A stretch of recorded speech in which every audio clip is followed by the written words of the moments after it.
Good morning, Collin. Morning. Thank you very much for coming on the show. Welcome to In the Game.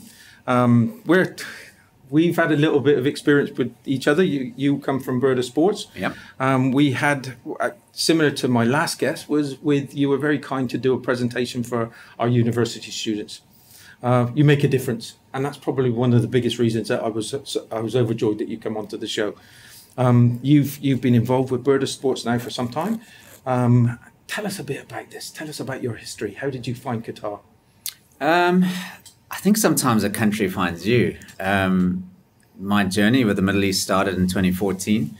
I was in Dubai as sales director, Middle East Africa. Qatar was one of the countries I used to come to. We had Puma stores here. And from there, I moved on to souk.com, which was the largest, or is still the largest online platform in the Middle East, which got acquired by Amazon.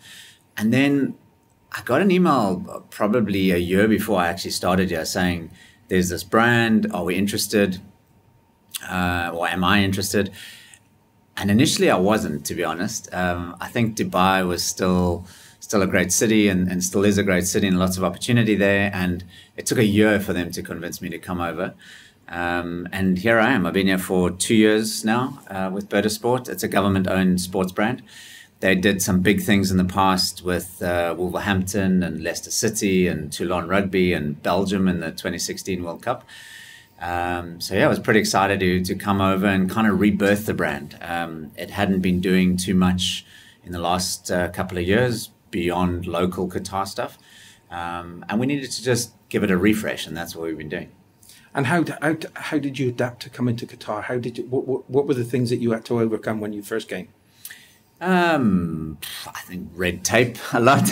I was at the ministry 19 times to get my RP for the family, and I think driver's license was 12 or 13 times to go back. Unfortunately for me, I arrived 2 days after the blockade, which complicated things a lot more. I think it would have been a lot easier had I arrived the month before. For example, you could just swap your driver's license. I had a Dubai driver's license or UAE driver's license, and you could just swap it across. When I arrived, I found out that's no longer the case. But I think Qatar a little bit slower, a lot more family orientated. It's a little bit smaller, and it's not as fast paced. We were working 65-hour weeks in Dubai, where we don't do that here. So it was actually, it was weird. It was kind of counterintuitive. I actually had to learn to slow down again, which has been quite interesting. But you've done some really good things at Burrda Sports. You've put some initiatives in place and they've gone really well, right? Yeah, I mean, I think we first had to start right at the beginning, sort of who are we? Burrda Sport never really had a story. I never really had a who we are type story. So we spent a lot of time in the beginning just establishing the marketing side, the story, who we are, what we've done, and then where we're going and a vision to where we're going. And then product. With all sports brands, I think it doesn't matter what the hype says. When you get the product, it actually has to work. So we've spent a lot of time on product development and going into new categories. We were very predominantly football based. We've moved into triathlon, into running, into gymming. We moved into the schools market, which is quite lucrative, although very complicated in Qatar. So yeah, we've moved into some different categories. We're doing some government tenders, which is always fun and interesting, and just moving it into other areas. So it's like a question that I'm going to be always asking. How did you get involved in sports? What was the first steps? Ironically, it was my first steps. I think as a baby, I started running and walking fairly early and just being very active. I've been in sports my whole life, 40 years old now, so I've played and competed in a multiple of different sports over the years. At school, I was lucky enough to go to a fairly smaller school, so we were able to be very competitive within the school. So we were playing first team sports probably from 13, 14 years old already. And it was the same team that played basketball, it was the same team that did swimming, it was the same team that played cricket. I was never really good at cricket, and I was a goalkeeper in football, but I have excelled at a lot of different sports. And then I always tell people that be involved with your passion. I think if your passion is able to make you money, you'll never work a day in your life. And I've been very fortunate. I love what I do. It wasn't a plan, you know. It's quite interesting. I talk to my daughter at the moment who's 9, and I say to her, what do you want to be when you grow up? And she says an archaeologist. And I don't think she really knows what an archaeologist is, or that there's no money there, I don't think. You know, and I wanted to play Wimbledon. That was actually my dream when I was a kid. I wanted to be a professional tennis player, and you know, I was fairly successful at tennis at home, and didn't quite make it through for a number of reasons. I did get to go to Wimbledon when I lived in London. I actually bumped into Andre Agassi, which was a funny story, in the sort of the gallows at the back, and I was lost, and he actually ushered me to where I needed to be, which was quite funny. Andre Agassi showing me where to go at Wimbledon. So I did get to go, and it was an amazing experience, and had the strawberries and cream. But it was actually just through Puma. I'd been a competitive sponsored athlete for them in the triathlon field for a couple of years, and they needed somebody to handle their running business for them in South Africa. That was just after I worked for FIFA in 2010 World Cup, so that was 2011. And then from there, just kind of worked my way through. And again, I think it's when you have a passion for something, and I'm lucky enough now, later on in life, to have a wealth of experience within the industry, both from an athlete point of view, from an events point of view, from sponsorship on both ends of the table, being sponsored, and now having done sponsorships on a big level, like with Puma, and on a smaller level, like Burrda Sports, or one or two of my own little sort of sports brands that I have and still run today. Yeah, and it's fun, man. Sports is fun. I kind of it's going to come up so many times on the podcast. It's about people making a difference, no matter how small it is. And I think you're one of those people that are exceptional at it. Again, I know that some people that's listening to the podcast would have heard me say this about UCFB, the students, but you really did make a massive impact on them. I remember it was at Khalifa Stadium, and they still talk about it now. And I've said this before on podcasts, is that I'm still on their WhatsApp podcast, and they're still talking about it to this day, on how your kind of your presentation, it was the start of the whole kind of week for them, and it put it on such a good level. It was unbelievable. And it's like you've got some really good stories, and it's like you've had successful businesses within the industry also, which was really good for those because they were all involved in the sporting industry. So those stories that the businesses that you've had in the sports field, can you tell a little bit more about those? Yeah, I mean, I think my mom always said I should have been a professional juggler. One of my talents in life, I think, is being able to juggle balls fairly successfully when it comes to projects.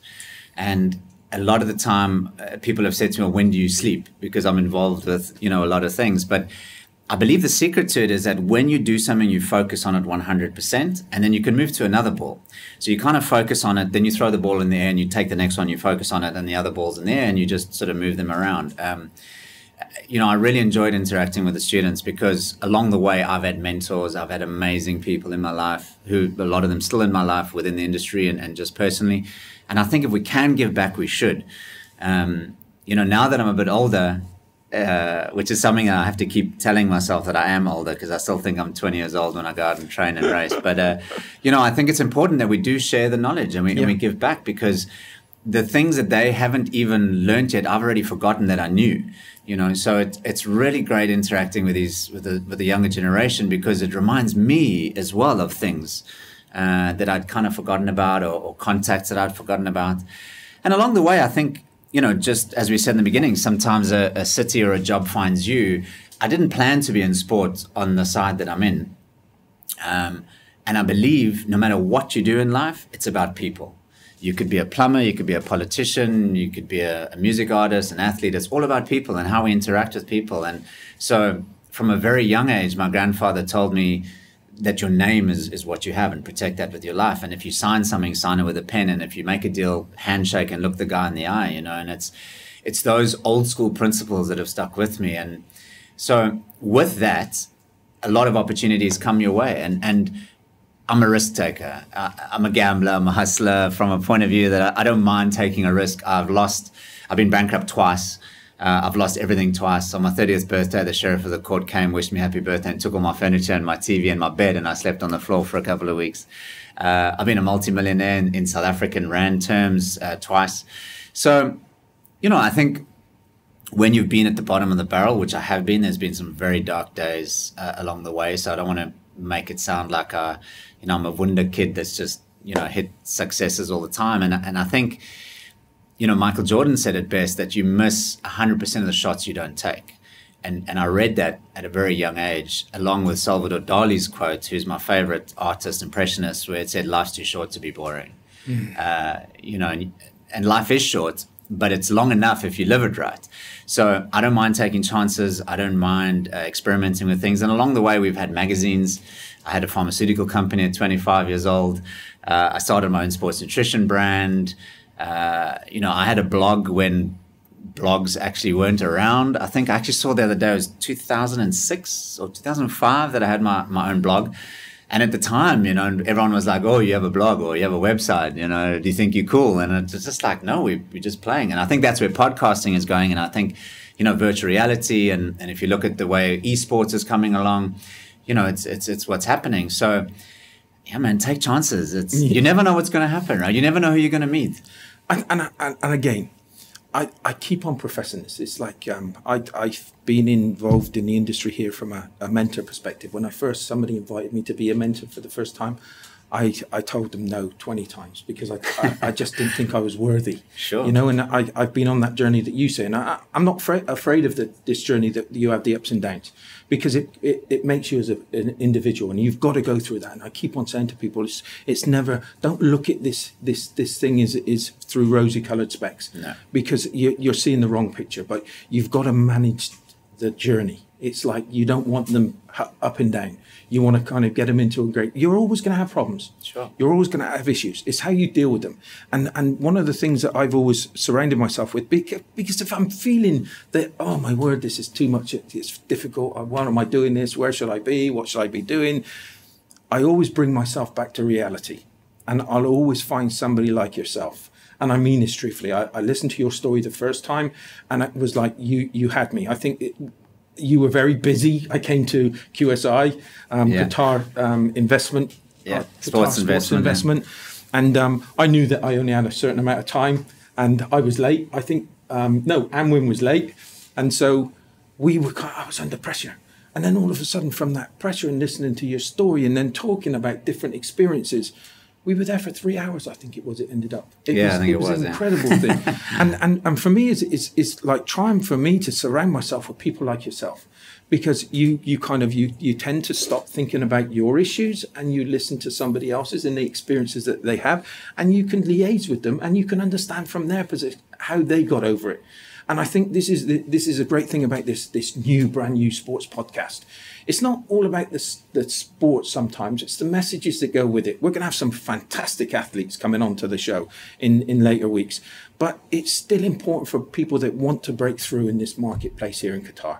It's still important to understand that when you are starting out in business, it's not the easiest place. You find out who your friends are. You don't, in some stages, you won't have any friends. Yeah, sure. Because you'll be focused purely on your business.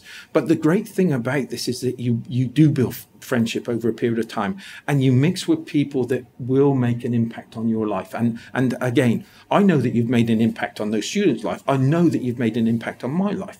And it's like, but it's an ever evolving story. Where's your evolving story? What are you going to be doing in Qatar the next 3 years? So that's quite interesting. And I think, the point that you made is that you said you didn't feel worthy. I think a lot of people battle with that on a bigger scale. And I've always believed you can learn something from anybody. Some of my most surreal moments in my life, or moments that have really touched me, was from a homeless person or someone sitting at a subway I got in a conversation with. And so I believe someone told me once that you should have your hand open to the universe and allow the universe to put in or take out whatever it wants. And I think that's kind of always stuck with me, where we should be open to everything. And there was a great movie with Jim Carrey, the Yes Man, where he just said yes to everything because see where it got you, And I think, although it's impractical to kind of live like that, the thinking of it is quite great, that we, we should say yes to opportunities and go for that coffee and, meet that person, because you don't know what's going to come out of it. So many times, like you and I, we met on one thing and 4 hours later we were on something else, right? And I think that's the beautiful part in life, is that if we're just real and we're open and we're willing to share our stories, that we can. And it's these little eggs that you plant, or seeds that you plant in people's brains, that later on could become bigger things. And I think, I've got 10,000 seeds in my head all at once. So if I can share some of those seeds, I'm always happy to. But so the next steps for us is the government's doing a restructure. So Burrda Sport will be put on a shelf for a bit. We were looking to go back to South Africa, where I have a couple of businesses on the go and a strong network. And then the largest tri club in Doha have asked us to stay around. So my wife and I, who's also an athlete and in social media, will be taking over Tri Club Doha. It's about 500 members. So we'll be doing the management of the club along with the committee, and then taking over the events. So we will be hosting triathlon, duathlon, aquathlon, open water swimming, running races around Qatar. I think I have an idea on how I'd like to improve them. We put on good events at the moment. I raced 79 times this season from September, and I raced everything. The guys tease me and say, if there's a start line, Collin will be there. Because I wanted to, being new and having not have raced for a while, I broke my neck in 2013. Doctor said I might never walk again. So to have a kind of a full season was quite a big achievement for me on a personal level. But also wanted to see the venues, meet the people, get into the community, because that's what Qatar is. And I think if you're here and you're only working and going home, you won't last. You have to have something else. And I've seen how amazing the triathlon community is and how it becomes a family. So we're going to be custodians of that moving forward. And then I've started my own sports brand as well, called Conks. So that's a little side project I'm busy putting some time and love and energy to. And it's been amazing how people have just responded to that and offered to help. And, I have people spending their own money developing stuff for me because they're just so excited and they believe in what we're doing. And it's quite strange, again, you don't know where it's going to lead you. And we actually, through talking through product development, we're actually working on a work shirt, like you wearing today with a suit. Because athletes have a problem where we have these wide shoulders, but small waists, generally speaking. And if I want a shirt to fit me on my shoulders, I have to go larger, which means I'm wearing a balloon around my waist. And then the fabric is not designed for performance. So it's not designed for heat. So we're actually working on a material that'll have a 4-way stretch, that'll fit you like it was made for you, and it'll have moisture wicking properties. It'll be hydrophobic, so if you spill tea or coffee on it, it'll just pour off. You won't need to iron it. And I think for everybody, whether you're an athlete or not, having a work shirt like that, especially in a region where it's so hot and where we travel a lot, is going to be something quite exciting. So I didn't plan on doing that, but listen, we might have it down the line. You brought the subject up about this clothing thing. I'm a bit disappointed. I haven't seen any of your shirts or anything. I want to advertise you. I want whatever you need to do. I want to advertise you. So don't forget the shirts, because I need one of those. It's coming. I need one of those gripping ones. Yeah. Okay. So I'm joking. I'm not the sportsman itself. So with your, going back to a serious note, you're doing this thing with the triathlons and all the other things. Yeah. I like socializing. But I would feel intimidated. Do I need to feel intimidated? Do I need to be at a certain level to come and join? No, not at all. And that's one of the things we made a point of when we joined the club for the first time, is that we have to be welcoming. Because let's face it, most road cyclists tend to have a bit of an arsehole kind of vibe about them. And if you're not on the right bike or wearing the right shoes, they kind of turn their nose at you. And unfortunately, we don't all start there, right? But eventually we get there. So we said we have to be welcoming. We have to be just open to everybody. Yeah. Within that, though, there's complications, because if you come along and you can't run or can't cycle or can't swim fast enough, you get left behind. So from a logistics point of view from the club, it's a little bit tricky. But so what we'd like to do is the correct information. So, for example, we have a Saturday swim. It's normally at Qatar Beach. We have 30 to 40 people arriving. And when we get there, it breaks into 3 groups. So we'll have your strong swimmers. They'll go do a long swim, and that'll have a leader in it that'll just kind of shepherd and herd, make sure all the swimmers are sort of go in and come out together. We then have a medium one, which will be guys that are competent swimmers, but maybe not that fast. And then we have a pure beginner group. And the club actually pays for a beginner coach that's there to teach people how to breathe. I mean, it sounds ridiculous, right? But open water swimming, if you've never swum in the sea before, it's not the same as in a swimming pool. No. So we actually have that. And then at the end, we normally have a couple of little sprints or something. We'll bring everyone to the beach and say, right, we'll, swim in 100 meters around the cone and come back out again, so that they still feel like they're part of the group, but they've had very specific attention. And I think that's where we make a difference, because they feel comfortable. They're with other people with the same ability. They're not getting left behind. They feel special. They feel safe.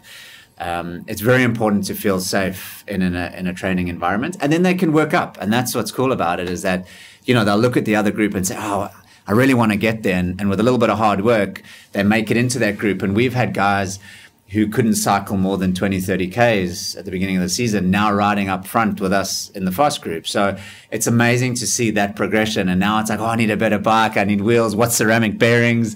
My Facebook inbox and WhatsApp makes me smile on a daily basis, because guys are like, oh, I'm not so serious about this. Someone like sort of yourself who joins and, I'll just kind of see how it goes. All of a sudden, they're dropping 20,000 reals on a bike, because it's addictive, and it's a great lifestyle. It's a healthy lifestyle. And like I said, it's a community and it's a family. And I think the guys who do come down to our sessions, and as a club member, those sessions are free. There's 5 of them a week at the moment, where there's a coach to actually take you through things.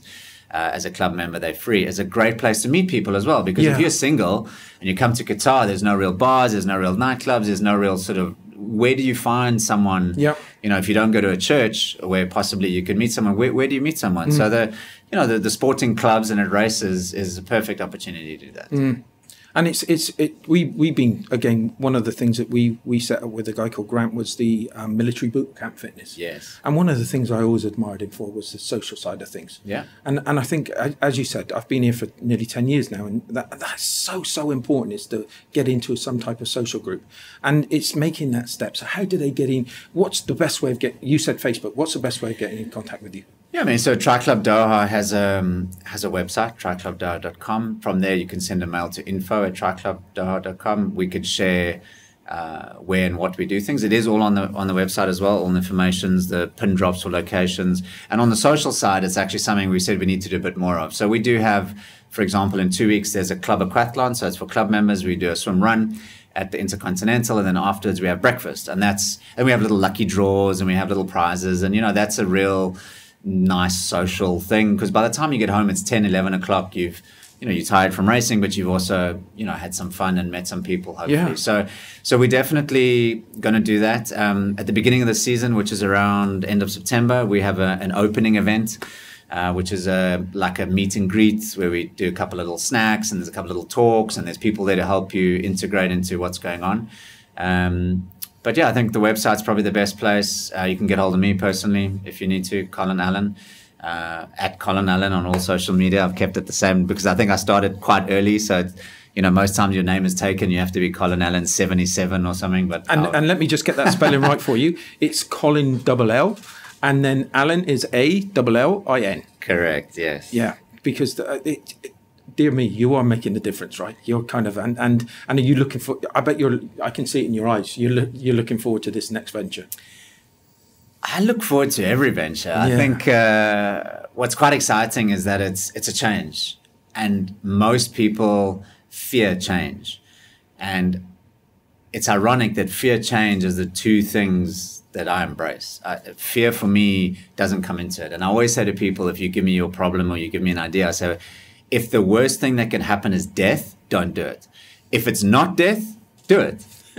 It's not going to be easy. You might have to move home and sleep on your mom's couch for a while, but don't be afraid. And I think change, I love change.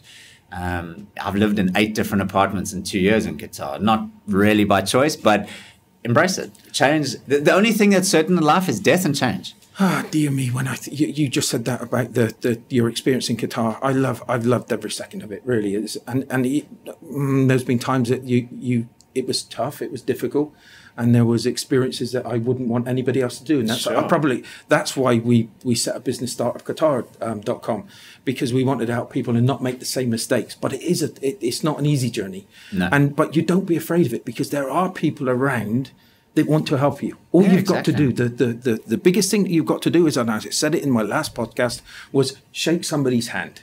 Shake ask. somebody's hand. Yeah, ask. We're so afraid to ask for help, especially men. Like, men don't cry, right? Like, don't ask for help, do it yourself.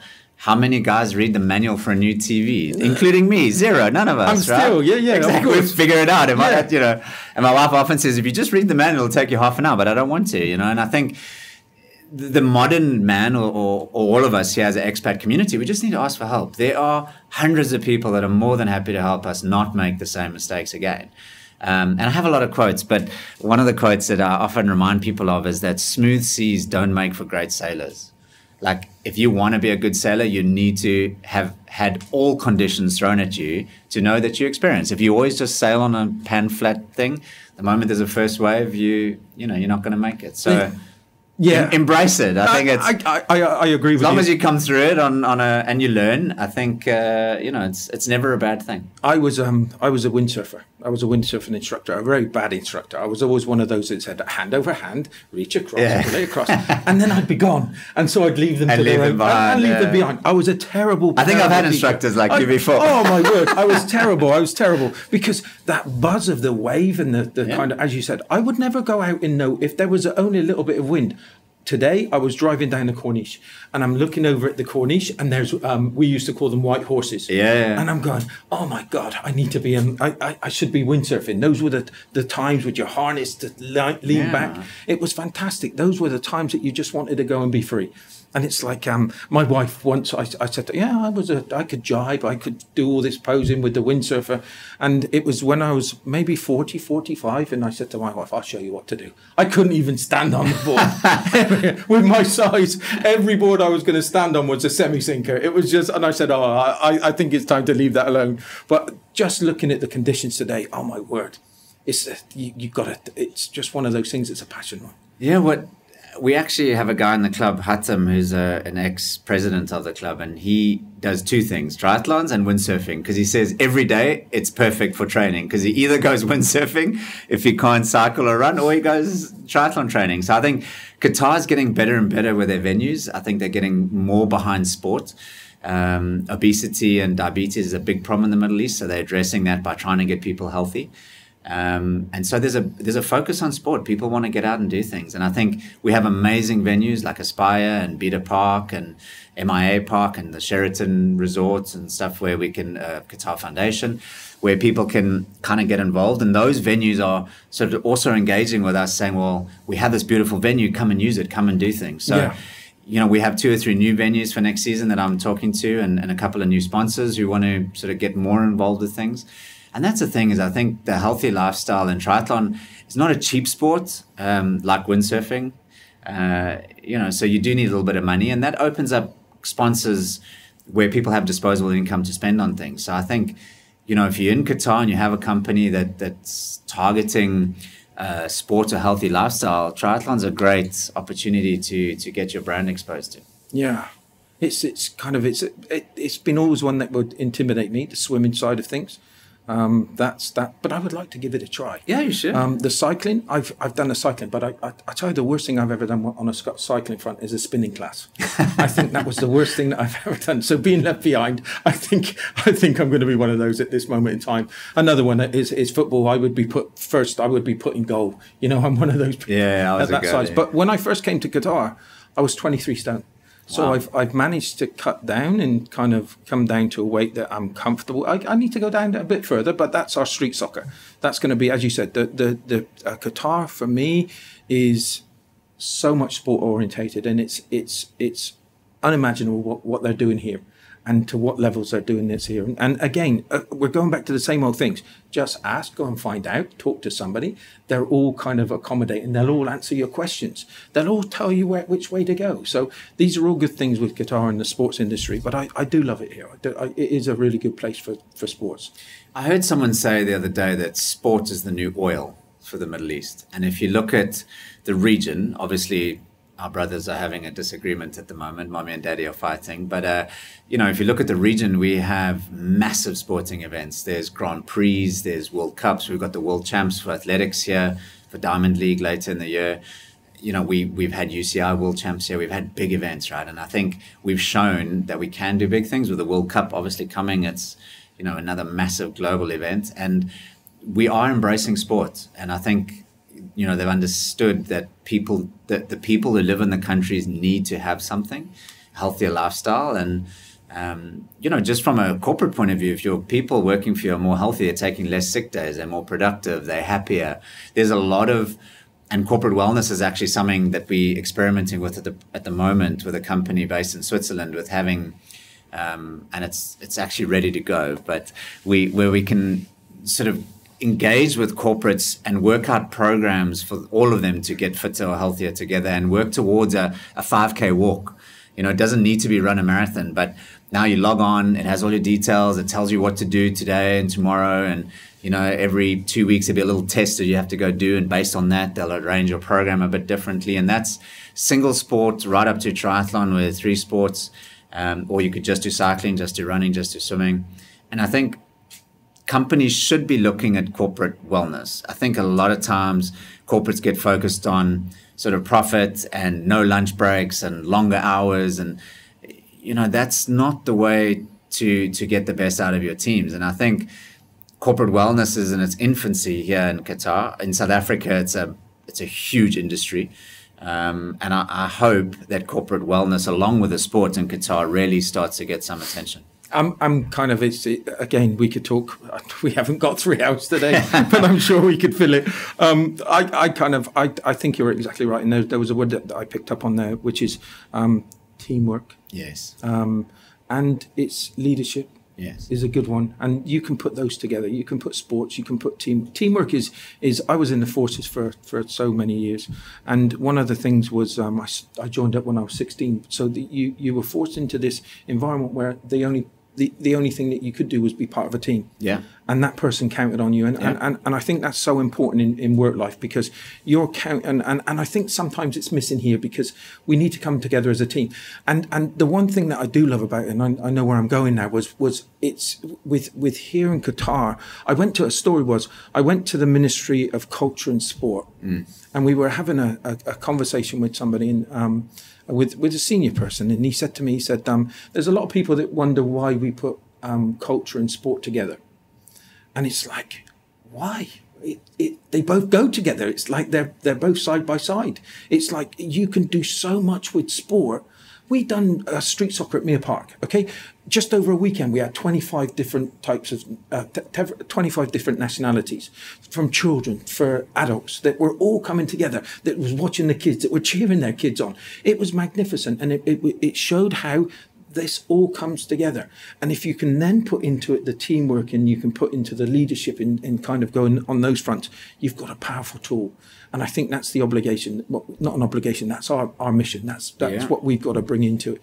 And Collin. Well, sport gives so much, right? I think being an athlete myself, still at 40 years old, having grown up being an athlete, it teaches you dedication, it teaches you commitment, it teaches you failures. I mean, you have terrible races for no reason sometimes, and you learn from those. And I think the principles or the framework that sport gives you carries into every aspect of your life.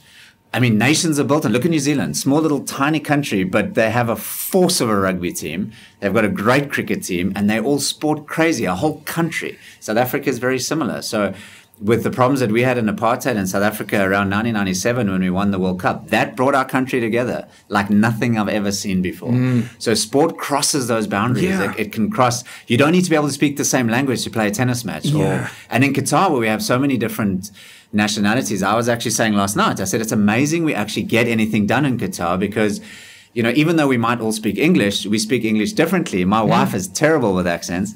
And the other day she was asking for raisins, and she was going raisins, and the guy on the other thing was like saying grapes, and it's just saying no, raisins, dried raisins, and I was in hysterics, because for 20 minutes they were both speaking English, yet we didn't get it done, right? So I think, and that's where sport crosses that boundary and barriers, and it breaks down all those kind of things, and I hope it carries on playing a very important part in Qatar. It teaches you so much. One of the things that I wanted to add to that, what it gave me back in those years, was discipline. 100%. The discipline is so important, and you can see that. Look at, I know that in the Manchester United at the moment, they got beat by Everton 4-0. Yes.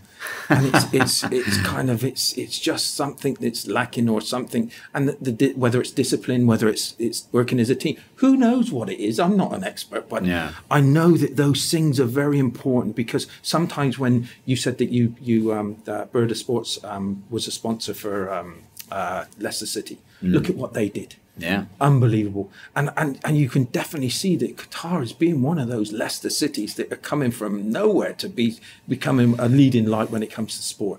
And it is down to individuals. It's down to everything that they're doing with the Aspire Academy, with all these different places. But we've got a part to play. Yes. All of us has got a legacy. And the word legacy is very, very, it can be very big, but we've got to look at it that we've all got one to play. Yes. And I know that you've got one. I know that we try to have one. You've got to be thinking about, you can make a difference. Yeah, 100%. Someone said the other day, if you think you're too small to make a difference, be locked in a room with a mosquito. Oh, yeah. You know, he'll keep you awake all night, and he's tiny, you know. So, and exactly that legacy, I think, what are we leaving behind for the generation? I think we've already damaged the earth quite badly and killed a lot of the animals. So, you know, we really need to be thinking about what are we leaving behind for people. And the one problem I have in Qatar at the moment is just the communication around events. I find, especially with social media, there seems to be a post-event social media. So like, look how great this was. And I would look at that and I thought, oh, if I knew that was on, I would have gone. So where there's an opportunity for a business or not a business, or just maybe for the government, is let's try to communicate things better before the stuff happens, because I think a lot of good initiatives are getting average responses because just people don't know about it. So often I'd be driving in the car past something and I go, oh, that looks fun. What is that? And I have no idea. And then I see in the paper the next day what it was. So we need to get better at kind of letting people know what's on.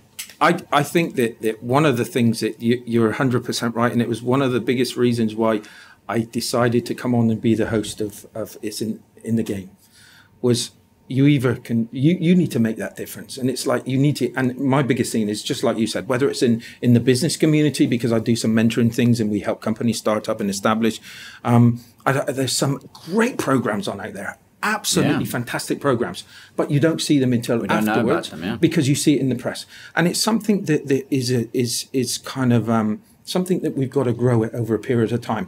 And it's one of the biggest reasons why I took this hosting job on, was for the simple reason it was sports. I do love. I love it with a passion, and I love what people are doing with sports in the industry.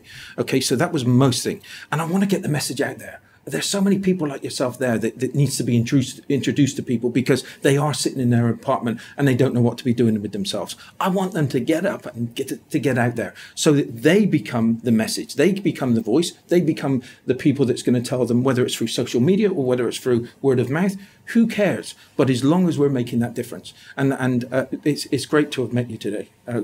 Met you. I've already met you, but it's great for you to have come in and done this today, because you are. And I will say this: you are inspirational. I know what you've done in the past, and I know what you're going to be doing in the future. So thanks very much for coming on to the show. It's been an absolute pleasure. Yeah, thank you so much. Thank you very much. Good on you. Thank you. Cheers.